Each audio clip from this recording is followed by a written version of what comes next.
We're gonna do a quick, thoughtful Thursday, and hopefully we could do something else later. But after this, I'm gonna lay down. But shouts out to everybody. Much love to the guy that's volunteer, baby. Don't work too hard. See you when you get off, baby. And shouts out to everybody that's coming through, and everybody's gonna watch on the playback. It's a quick video, 20 minutes and 30 some seconds. I might cut in like a couple times. I might say what up. You already know how it is. If somebody come in, I gotta say what up. So shouts out to y'all. And let's start this night out. It's 3:53 in Detroit. Let's go. So it's 8:53 in the UK, 9:53 in the Netherlands, 2:53 in Chicago, 3:53 in Georgia, 3:53 in Jersey, 12:53 in Cali. Shout out to everybody in your respective time zones. Let's get it. We're going to talk about the brain and how it's wired to obey. Now it's time to rewire our brains and take back our minds. Oh, yeah. And we about to talk about people too. Let's go. You ever wondered why there are so many stupid people in the world? Why some people behave like NPCs running scripts instead of doing actual Hello, thinking? Fanzis. Why Hello, kids have Bajis. more logic than most adults? Hold on, let's go back. You ever wondered why there are so many stupid people in the world? Why some people behave like NPCs running scripts instead of doing actual thinking? Why kids have more logic than most adults? Why common sense is not so common and where critical thinking vanished from this planet? How does social conditioning actually work? Why do most of us run the same programs from childhood? People pleasing, self esteem, chronic shame, and why does therapy seem to leave the conditioning completely untouched? Like you've spent years and thousands of dollars scratching the surface of something you never actually reached. Most people who try to escape the social conditioning fail because they're working on the wrong layer.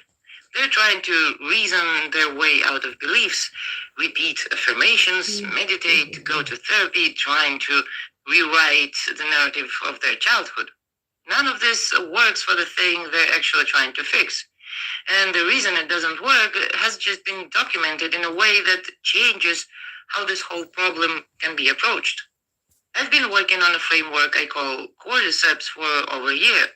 The basic idea is that the system humans live in functions like a parasitic neural network that hijacks individual consciousness.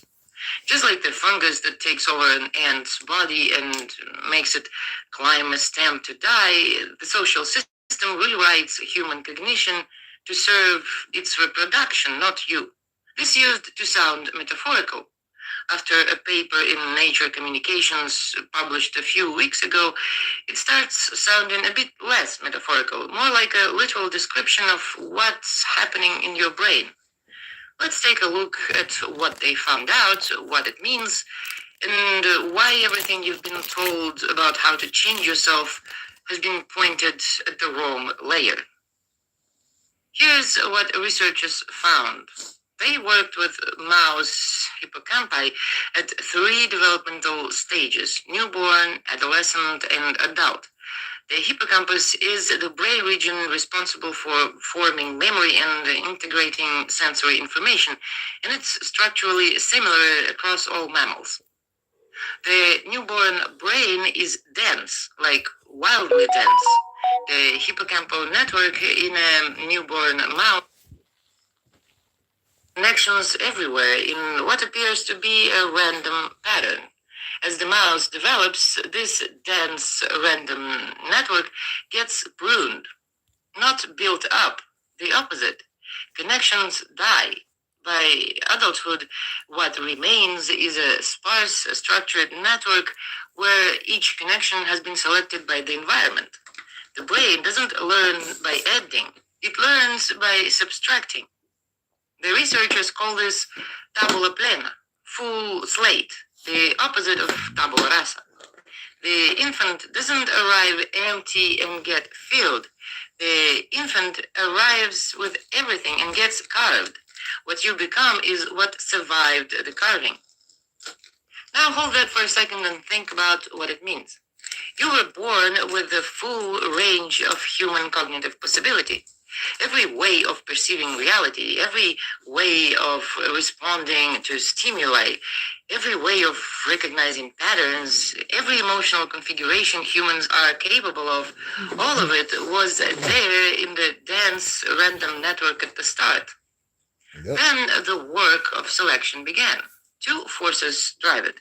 Genetic programs provide a built-in trajectory. Certain pruning happens regardless of environment because that's how mammalian brains develop. And environmental signals shape which specific connections get reinforced and which die within that trajectory. Both forces are real, both shape the final architecture. But here's what matters for what we're talking about. In humans, the dominant environmental force shaping this process is the social system. The genetic program sets the stage. The system writes most of the script. How do I know? Well, look at the people. If your environment is the system as it currently exists, the shape your brain is carved into is the shape that fits the system. The biological mechanism of pruning is natural, but the system controls the environment that does the selecting.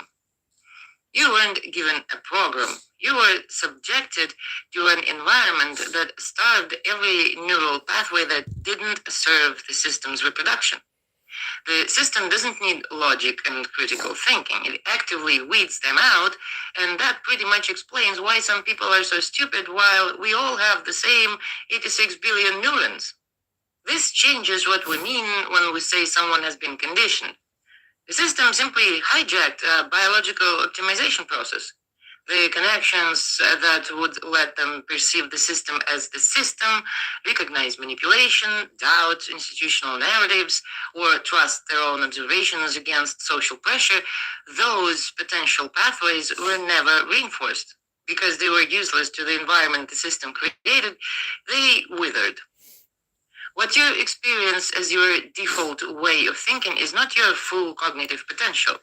It's the residue of a selection process that systematically eliminated whatever the environment couldn't use.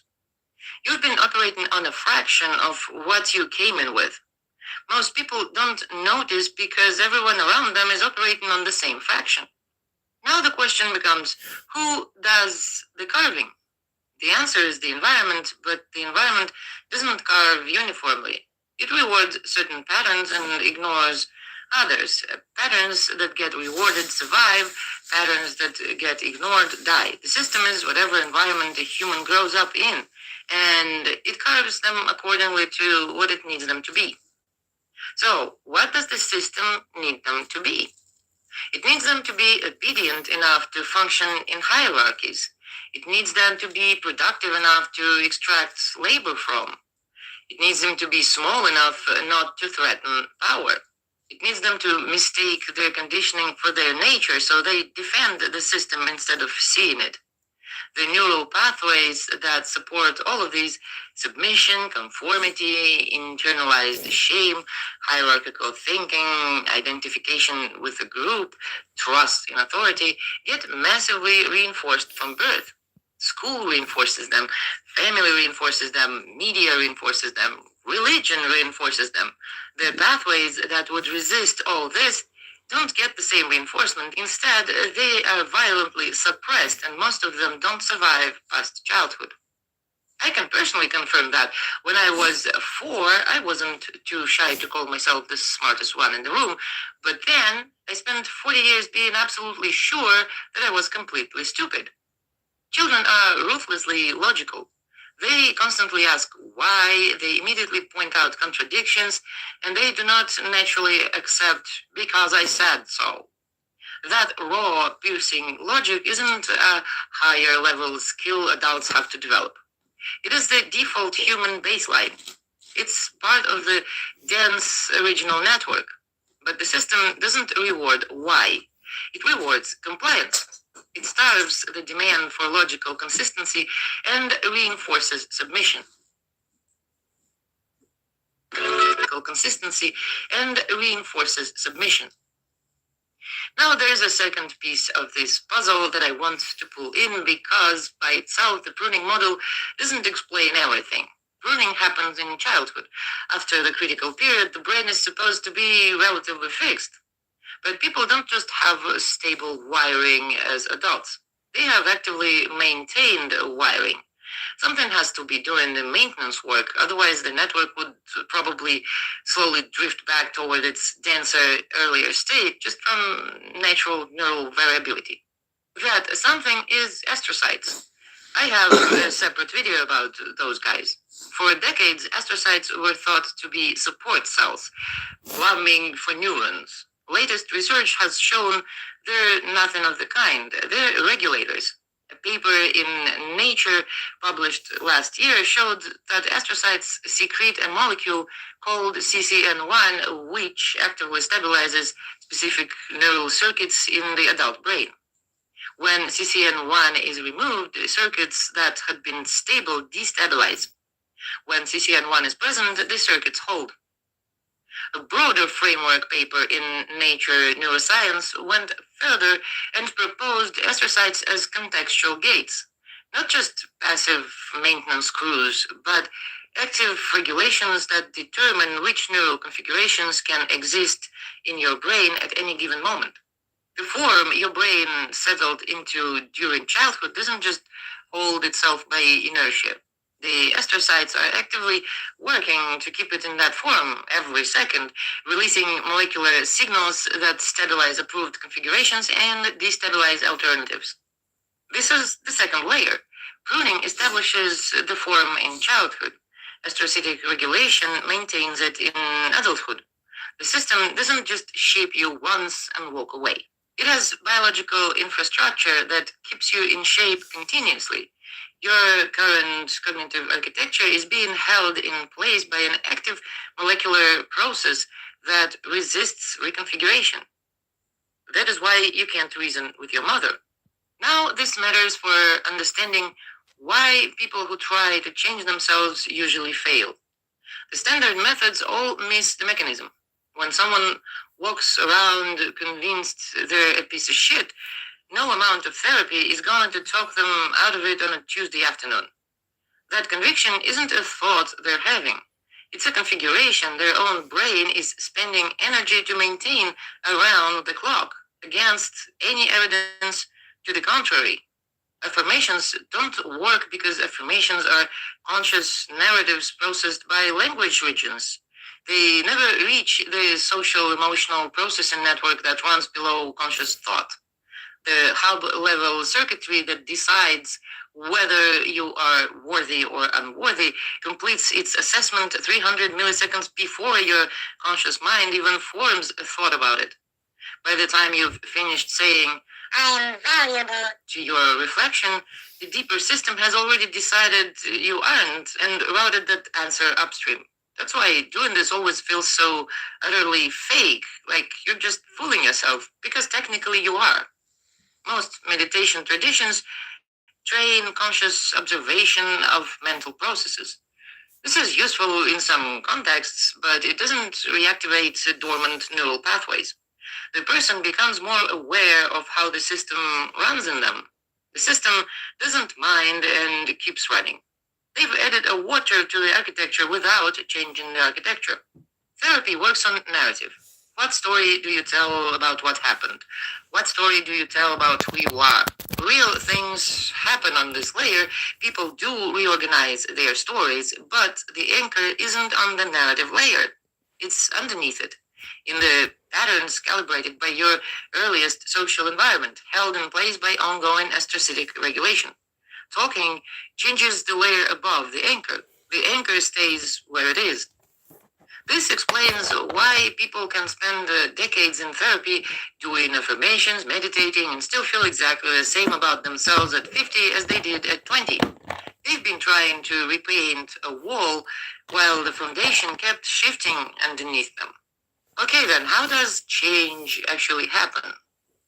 Here's what I can tell you from my own experience and from watching it happen in others. It doesn't come gradually through accumulated practice. It comes as a phase shift. You can spend years collecting fragments, analyzing pieces of yourself, working on this issue and that issue, getting nowhere fundamental, because you're still looking for common sense inside the system's logic. The shift happens when you stop assuming that what the system tells you should actually make any sense. When you stop trying to find a reasonable explanation for arrangements that were never designed to be reasonable, the architecture becomes visible the moment you stop expecting it to be sane. That's like using different lens. Once the architecture is visible, it loses its grip because its power was its invisibility. The way I describe it in my book is iron filings in a magnetic field. As long as the field is hidden, you experience your responses as your own thoughts, your reactions as your real self, your beliefs as truth. The moment a stronger signal enters the space, the whole pattern realigns. You don't reason your way to see in the system. You see it, and then everything snaps into alignment around the seeing. The seeing is the event. This is why methods focused on individual issues don't work. Trauma here, shame there, addiction over yonder, trying to fix each piece. That's working on symptoms while the architecture that produces them stays intact. It's a whack-a-mole. You hit one mole, another pops up somewhere else, and the moles keep coming because the machine producing them is running underneath the whole board. You can keep hitting moles for 40 years. The machine doesn't care. It has more moles than you have time. Most people never see it because they're trapped in piece-by-piece analysis.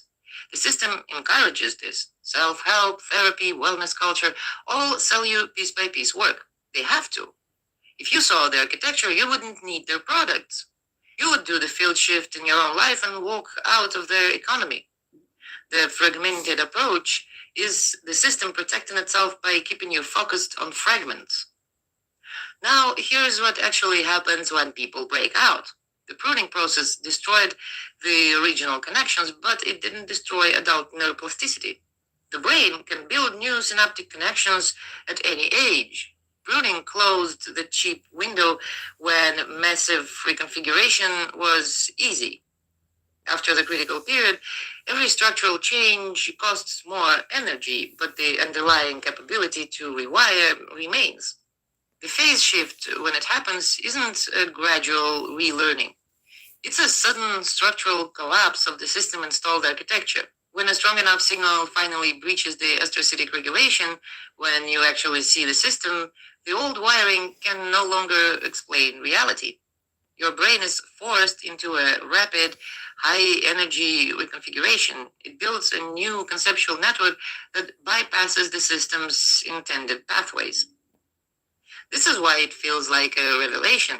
You aren't waking up dormant pathways. You are violently forging new ones that the system tried to make impossible. You are finally using your neuroplasticity for yourself instead of letting the environment use it against you. Once seen, it cannot be unseen. After the shift, the system continues to operate around you the same way it always did, but your nervous system processes it differently because the pattern is now seen rather than inhabited. That is the difference. When the shift happens, you'll know. It feels like you're finally back from a lifelong coma. Subjectively, it feels exactly like coming back to life, like the person you were always supposed to be was just waiting to be let out. Although, biologically, you aren't waking up a ghost in a dormant pathway, you are doing something much more powerful. You are building a new architecture that finally aligns with your own underlying nature instead of the system's demands. It feels like remembering who you are, because for the first time since childhood, your cognitive network actually belongs to you. There is one more thing worth saying about people who keep resisting the conditioning. If typical pruning optimizes you for obedience, then chaotic pruning optimizes you for threat detection. People who grew up in environments where the carving was contradictory, violent, or simply random didn't get the standard system installation. The environment was too unstable to load the normal protocol of compliance. Their brains were optimized for survival instead of conformity. These people, as adults, often experience themselves as defective, too sensitive, too analytical, too unable to fit in, too prone to seeing what others don't see. Society pathologizes them. They get diagnoses. They get told their ability to see is a problem to be medicated. But their architecture isn't broken. It's a radar calibrated to detect predators and manipulation, because in their childhood, missing a manipulation meant catastrophe. It still does. This is why the people most able to see the system are often people who suffered the most as children. The system couldn't complete the standard installation of compliance, so they grew up with a hypervigilance the system never intended to build. Their threat detection is exactly what allows them to do the structural analysis the system needs them not to do. What the system calls a pathology is actually its own failure to make them docile. This also explains exactly what happens with people, society groups under the autism spectrum or ADHD. Neurobiology shows that these brains undergo significantly less synaptic pruning. They remain physically denser. The system frames this as a deficit, pointing to their sensory hypersensitivity and their inability to intuitively absorb normal social hierarchies. But look at what else survives when the pruning fails: an absolute uncompromising demand for logical consistency. When the system can't prune the network, it can't shut down the sensory input, but it also can't amputate the critical thinking. They don't just feel everything, they often analyze everything. The system pathologizes them because their hardware physically rejected the software of blind compliance. What gets diagnosed as a disorder is often just a brain where the system's attempt to cut out logic completely failed. My books are on Amazon and on my website. Yep, yep. And that's start for Thursday. That's the first version. Now let me get me some rest. Been up because I have to do a pre-recording. Then I have to record. Now I'm smoking this last blunt right now. Then after this, I'm gonna lay down. When I get up, hopefully I have something. If not, I'm gonna try to do something. I'm I'm gonna try. I'm gonna try to do something. I'm gonna try to do something because I know how to be fucking with me. But best believe, once I get off of work tomorrow, Detroit After Dark is going down. But shouts out to everybody that's coming through. Shout out to everybody's gonna watch on the playback.